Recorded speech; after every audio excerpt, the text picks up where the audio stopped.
1 hour later. Tanggalin nyo lahat ng sama ng loob nyo, galit nyo, lahat ng pag-iimbot nyo sa tao, ilagay nyo lahat yan. Iimbak nyo yan. At iwanan nyo. At isarado nyo yan. Aalis kayo na magaang ang inyong kalooban. Luha nyo dyan. Iwan nyo dyan sa posting yan. Yan ang gawin yung pundasyon na iwanan nyo bago kayo alis. Para kayong magtagumpay.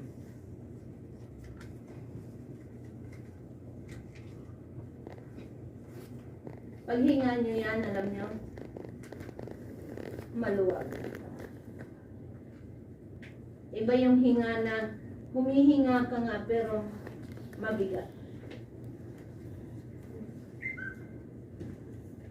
Mahirap umalis sa may mga binabila. Kaya dito pa lang, linisin nyo muna.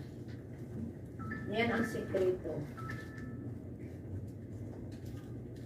Hindi nyo ba natanong sa sarili nyo minsan, bakit ganito ang buhay ko? Kumikita ako. Araw-araw naman. Pero bakit kulang? Bakit hindi sapat?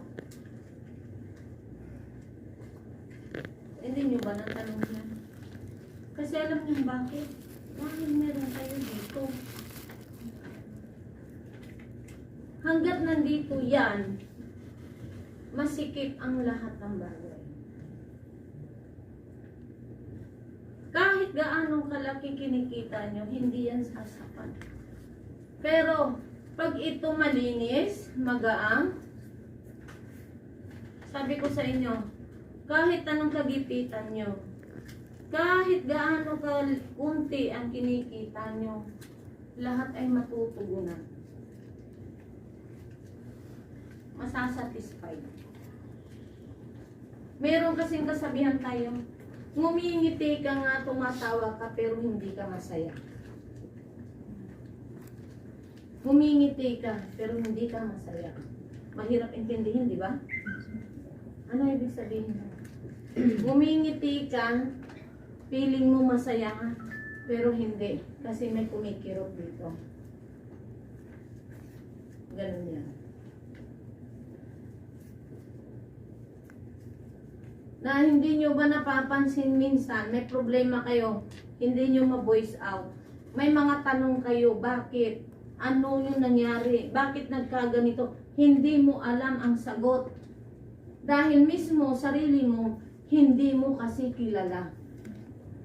Kilalanin mo sarili mo.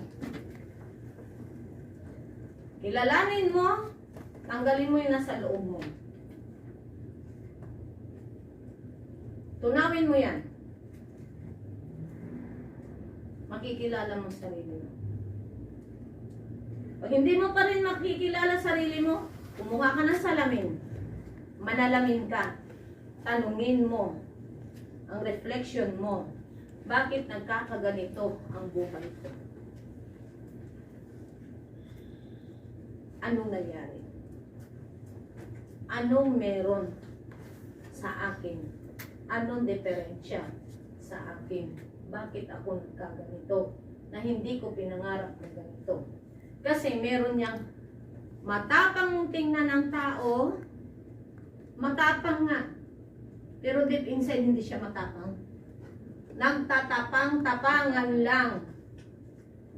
Kasi ayaw niya kasi makita siya ng kapwa niya, ng kasama niya na siya ay marunong umiyak. Ayaw niya ipakita sa tao na siya ay mahina. Dahil ayaw niya maramdaman at marinig sa tao na siya ay kinakaawaan. Nagpipretend na strong, matapang, kaya ang lahat. Pero deep inside, walang kakayahan sa lahat ng bagay. Kung ikaw talaga totoong tao ka na matapang, kaya mong harapin lahat ng hamon sa buhay. Doon ka dapat naging matapang. Kahit anong trials yan, kaya mong harapin.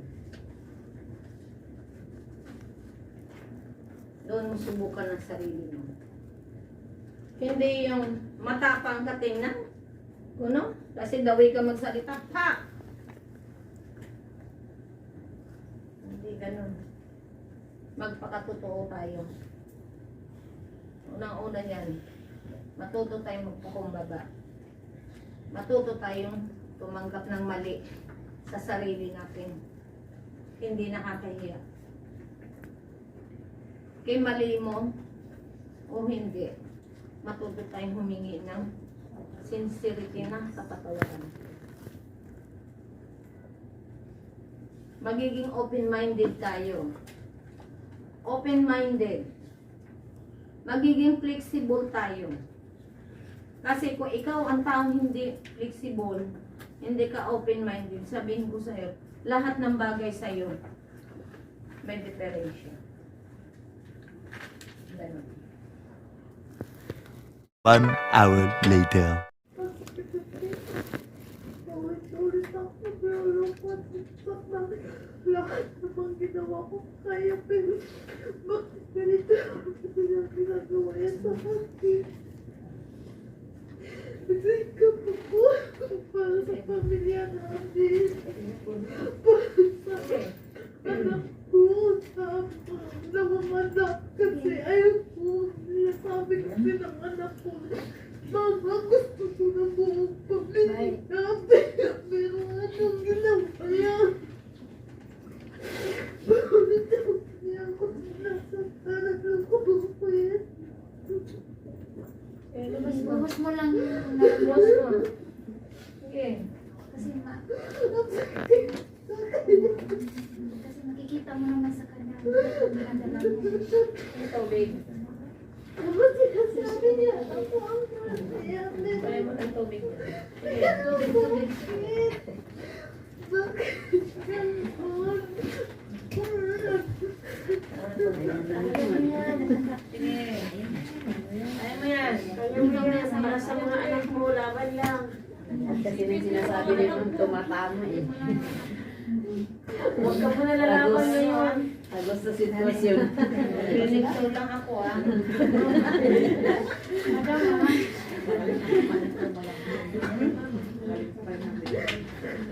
Pag ako si ma'am ah. talaga naging teacher, tatalino talaga yung Pizza estudyante. ng babae. Kaya rin ang nangyayari.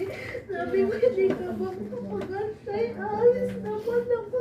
Lahat ng plano natin, magagawa natin yan. Pero bakit pa ulit-ulit ka kayo? Uiyakan yung lalaki. Sige. Yun lang, kaya ano pakiramdam. Uiyakan yung asal ba kayo? Ano nangyari sa inyo? Nangyari lang ako. Tapos na ako sa ganyan. Nakakaiyak ka nakakaawa. Anak mo. Kasi ako hindi ganun yung asawa ko. Yanan mo. Hindi siguro lahat ng mga lalaki. Kaninong tao ikaw? Kaninong tao ikaw? Hindi Sa na mga bata support natin ng naman mga babae. Hindi talaga ano yan. Yung mga lalaki man talaga, nung kay nila nilalokoy yung mga malalambot ang puso. Ang babae.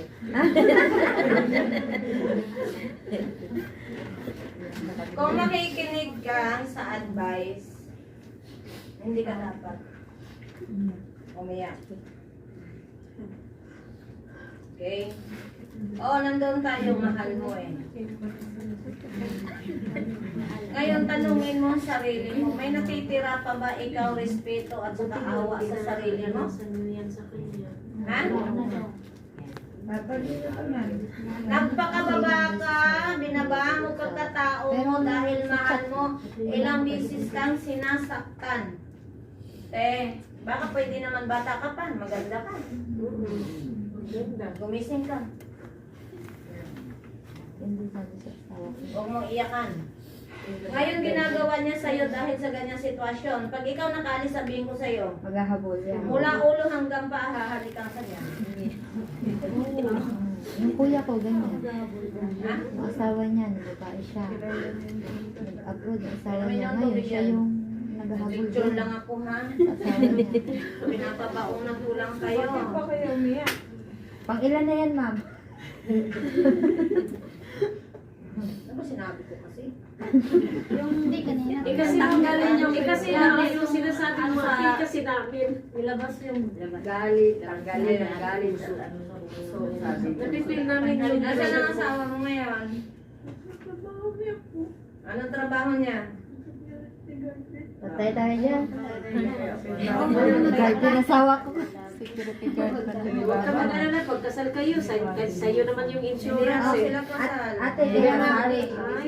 Ako ang nagpakasal ako eh. Saan kayo nakatira? Kakakasal lang namin February. Kasi bala ko umalis eh. Naik. Sino yung tinitirhan niya? Bakit po namin? Sa inyo mag-asawa. May magulang ka pa. Mga kapatid. O bakit mo sa kanila? Pero kami magkapatid ko kasi hindi naman kami magkasunod eh. Yan ang sinasabi ko. Kaya simula nung maliit po ako ng sarili ko. Hirap-hirap dinaranas ko nung maliit ako kaya pinangarap ko. Sana yung anak ko hindi magkaganito. Pagalihan sa pipit. Si kapatid ko. Picture man lang ako. Picture lang naman ako. Ako guard yung asawa ko. Iba kasi yung talaga gusto kami yung unang yan. Ano ba maging matapang ma'am? Hindi na malabas Hindi yung talaga. baba.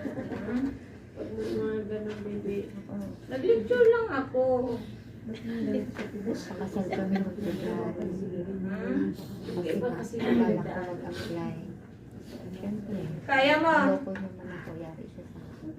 Tumigil ka umiyak. Kung kaya mo, sampalay kita. Kaya naiyak ka. So, ikaw, alam mo na ang dapat mong gawin. Ha? Sa kikitain mo, hindi mo dapat ibubuhos. Magiging wais ka. Yan ang sinasabi ko sa pag-a-abroad, maraming pagsubok. So, yan yung pagsubok mo ngayon. Kung baga sa dadaanan nyo, may mga tinik yan. May mga tinik yan. Kung yung mga tinik na yun, kaya nyong apakan, kahit gaano kasakit, alam nyong masakit. Kung kaya nyong tiis yan at daim, kayo ang magtatagumpay.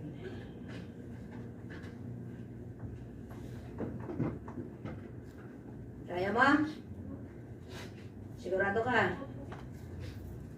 Huwag ka na umiyak. Nag-lecture lang ako dito. Hindi ko pa tayo nasampal isa-isa. Eh, yan yung pagsubok mo, Iha.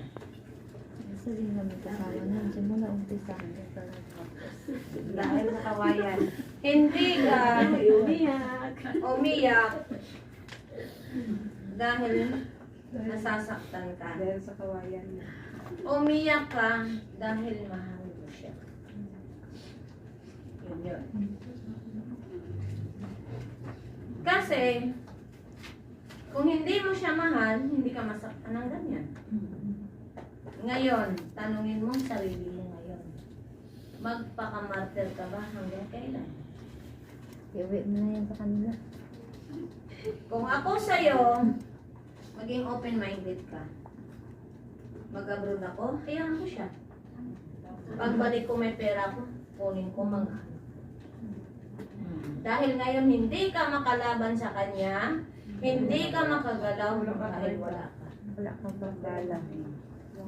Yan ang tandaan mo. Yan ang tandaan mo. Aalis ka, kausapin mo mga anak mo. Nakakaintindi na sila. Sabihin mo na, aalis ka na. Para sa mga bata, aalis kang maayos, mag-usap kayong dalawa ng asawa mo sa harapan ng mga anak nyo. Alang-alang sa mga bata, mag-usap tayo. Aalis ako puntang abroad, gusto ko malinis. Ano gusto mong gawin? Gawin mo. Tapos, pag sinabi ng mga anak, kiss mo si mama. Oh, kiss mo. Hanggang doon lang. Kung kaya mo. Magtira ka ng respeto ka sa sarili mo. Ganun. Wala kang laban ngayon dahil wala kang pera. Yan ang tandaan. Huwag mong idaan sa iyak dahil hindi makakatulong yan. Nga! 1 hour later. Problema. Yan, ang tipong taong yan. Ha? Pag may pera yan, huhut-hutan lang yan. Mapagkamag-anak, mapagkapatid, mapasino pang tao. Ganun lang yan. Yan yung ano niya, attitude. Yan yun siya. Madaling utuin. Oh. Kasi nga, katwiran niya, kawawa, meron ako dyan. Puro awa. Pag maningil siya, pag wala na siyang pera, siya naman mangangailangan, siya paawayin. Yan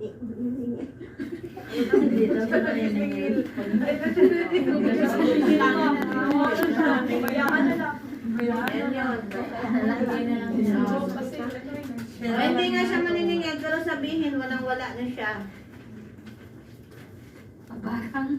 Kasi kumbaga isusubo niya na lang, ibibigay pa niya. Ganon siya. Kaso nga lang, may tinatawag tayong kabaitan na tanga. Minsan, kaya tayo naabuso. Ganon. Ikaw, mahirap. Ikaw naman, ayaw mo naman sana umalis, pero no choice ka.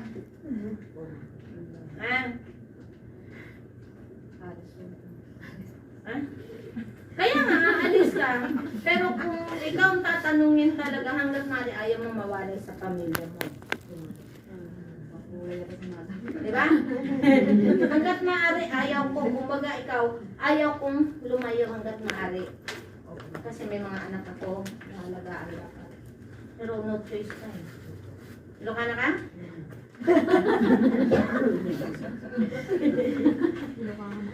O, diba?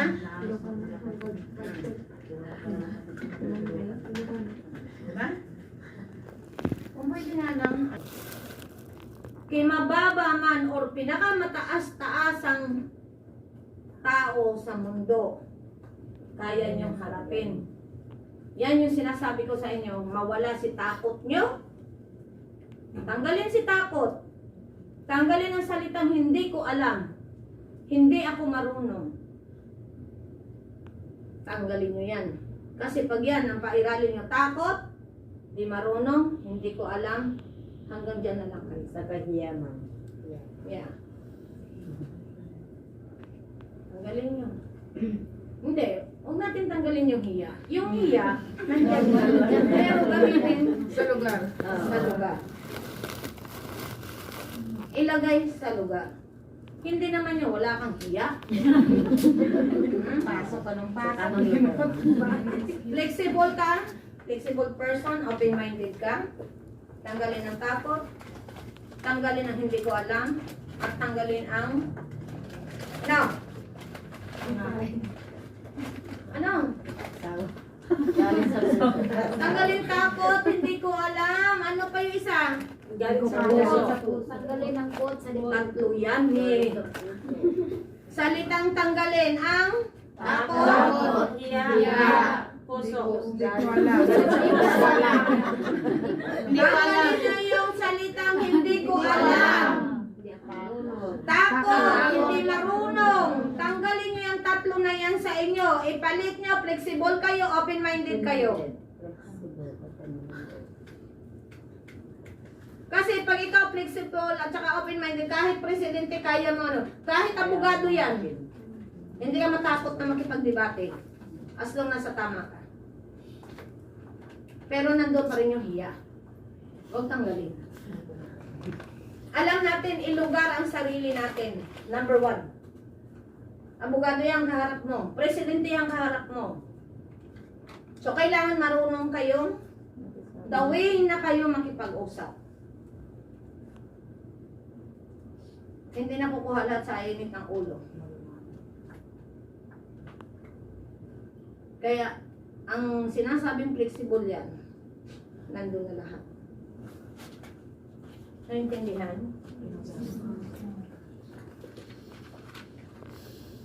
Diba? Hindi nga yung amo mo. Ay halimbawa nandoon si Baba, Big Baba. Iwas din matanda. Kaya yung mga 60 years old na yan. Ang sirihe. Ha? Oh, may gano'n yan. Mag-umpisa yan sa buhok. Di ba? Kaya, Kukwentuhan ko muna. nakabalot sa buhok. Pag nag-umpisa na yan sa buhok, you have a nice hair. Woo! Zen na, zen na. Lalo na pagbasa. Kahinaan nila yan. Pag ganon, no, Baba, don't touch me. Haram. Okay ka lang? Haram. Haram. Doon pa lang, sugpuin nyo na. Pero pag ginanon si buhok, nice rin, thank you, Baba. Tapos tinakutan ka, ha? Chili hada fulos. Patay! Tinanggap mo si fulos. Tinanggap nyo. Patay na. Mag-uumpisa na yan. Kahit magsumbong kayo sa pamilya, walang maniniwala sa inyo. Although na alam nila na gano'n ang tatay nila, hindi kayo papanigan. Kasi kahihiyan nila yun. Ipaglalaban nila yun. Madaling sabihin sa kanila, haram. Diba? Ganun. I'm praying 5 times a day. Ya Allah. Sa ulala. Sa. Ganon. Take note. Pag nakipag-usap, walang eye-to-eye contact. Pag si Sir yan, yes sir. Pero wag kang tumingin doon sa gitna. Kasi hindi nag-vibrate mga yan. Yes. Mamaya doon kayo tumingin. Yes sir. Kailangan formal. Huwag naman si Mango. Formal lang. Okay? Pag si Madam, kahit pagod ka na, kahit ang mukha niya, bruha, batik-batik yung mukha. Madam, yes ma'am, ngiting aso. Wag na wag niyo simangutan si Madam. Pag yan, alam niyo pagod kayo, syempre. Pag si Madam na, tumawag sa iyo, takbo ka. Yes, ma'am. Kahit ngiting aso. Yes, ma'am. Huwag kayong magmumura. Kasi may nakakaintindi ng Tagalog. Baka mamaya mo, yes, ma'am.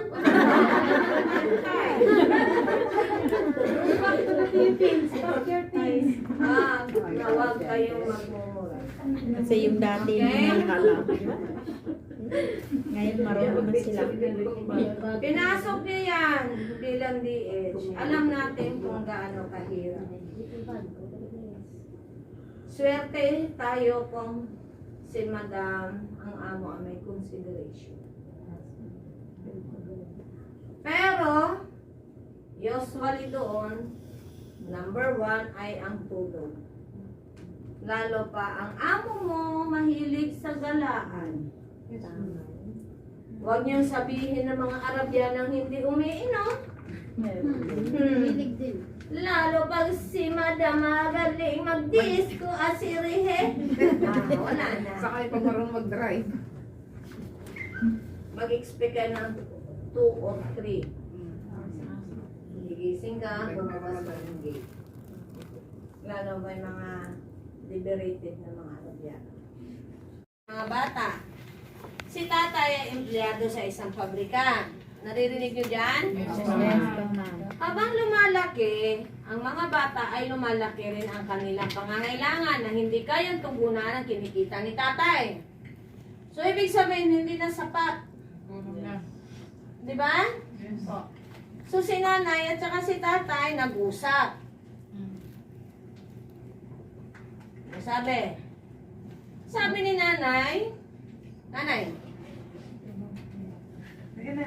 Nagtrabaho kaya ako sa abroad. Saan mo maigit?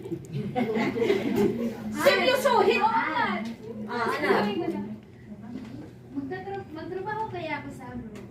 Doon ka humarap sa asawa mo. Kasi nag-apply at maswerte nakakuha na employer matapos makumpleto ang mga requirements. Okay? So, parang ginagawa nyo. Di kalauna, nagdesisyon si tatay na mag-resign sa trabaho upang bantayan ng mga bata. Nag-resign ka. Muna. Doon, dito kayo. Harap kayo doon. Nanay mo na mag-explain doon kang harap. Dito ka. Saan ka harap? Sa audience ba? Ikaw, nanay. Anong aral ang maibahagi mo sa kanila? Ang aral na natutunan ko dito sa video na ito is dapat mag-ipon, huwag masyadong maluho yung mga bata, mga anak. Kasi pagdating ng panahon, mawawala din yan sa kanila. Patay. Patay. Ano, ma'am? Dapat bantayan niyo yung mga bantayan niyo yung mga asawa ninyo. Huwag kayong magtiwala kaagad. Bantayan na ka-abroad na! Maraming scam sa online ngayon. Sabi, may sakit, padalan mo ko, bili gamot, bili lang tanduay. Sabi nakalagay doon, hindi Ikaw kayo na yan doon sa atay ka Bantayan niyo yung asawa niyo. Kasi kagaya din yun sa akin, mga bababae. Malayo kayo, tapos huwag kayong huwag kayong magpadala ng pera na basta, unahin nyo na lang yung mas pinakakailangan. Magtira kayo para sa sarili ninyo. Ano ang naaral na napulot mo? Ayan, oh. Dahan mo. Ay, trabaho? Siguro na Ano lang magbabantay sa anak ko? Ang gagawin dito? Kaya magtrabaho ako para kunan sila ng yaya. Para yun na maging babae mo. Pero babae ka na nga eh. Mga anak. Ano ang natutunan nyo dyan? Dapat sabihin sa nanay na ang babae. Ah. at dapat hindi humihingi ng pera sa kay nanay para sa hindi magandang luho. Tama din. Dapat nangyari yan yung mga anak mo kahit anong gusto nila. Mga anak ay binibigay agad ng mga magulang ba? Nanay, gusto ko ng iPhone, oh, iPhone. Bigyan agad ng mga magulang. Dapat Dapat yung parents Naiintindihan niyo ba?